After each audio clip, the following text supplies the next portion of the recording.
আরও এক উইকেটের পতন। ইডির হাতে গ্রেপ্তার হলেন সন্দীপ ঘনিষ্ঠ প্রসূন। এই মুহূর্তের আরও একটি বড় খবর আপনারা সকলে জানেন, আজকে সকাল থেকে ম্যারাথন তল্লাশি চলছিল সুভাষগ্রামের প্রসূনের বাড়িতে, এবং সেখানে ম্যারাথন তল্লাশি চারিদিক থেকে ঘিরে ফেলেছিল সেন্ট্রাল ফোর্স। একটা চরম আতঙ্কে ছিল গ্রামবাসীরা, কি হবে। অবশেষে গ্রেপ্তার হলেন ইডির হাতে আরজি করের প্রাক্তন অধ্যক্ষ সন্দীপ ঘোষ ঘনিষ্ঠ প্রসূন চট্টোপাধ্যায়। তিনি নিজেকে সন্দীপ ঘোষের পিএ বলে দাবি করতেন।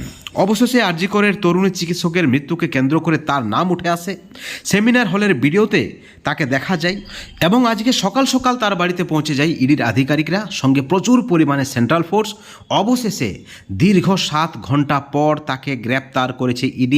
তাকে এই মুহূর্তে টেনে হিঁচড়ে নিয়ে যাচ্ছে ইডি আধিকারিকরা, তেমনটাই কিন্তু খবর রয়েছে। ইতিমধ্যেই প্রতিবেশীরা মুখ খুলতে শুরু করেছেন।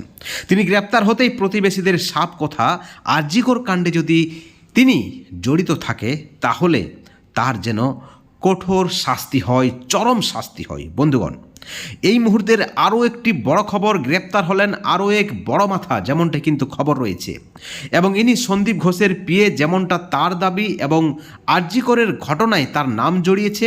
আপনারা সকলেই জানেন, আগেই গ্রেপ্তার হয়েছে সন্দীপ ঘোষ, এবার প্রসূন চট্টোপাধ্যায়, এবং তাদেরকে ইডি সূত্র মারফত যে খবর রয়েছে, মুখোমুখি বসিয়ে জিজ্ঞাসাবাদ করবে ইডি।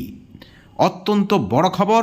এখন দেখার বিষয় আর কি তথ্য উঠে আসছে জিজ্ঞাসাবাদে, কোন বড় মাথার নাম উঠে আসছে। এরপর সেদিকেই তাকিয়েছে রাজ্যের মানুষ। সকলের, সারা দেশের একটাই দাবি যে এই ঘটনার সঙ্গে যারা জড়িত তাদের পর্দাফাশ হোক, তাদের কঠোর শাস্তি হোক।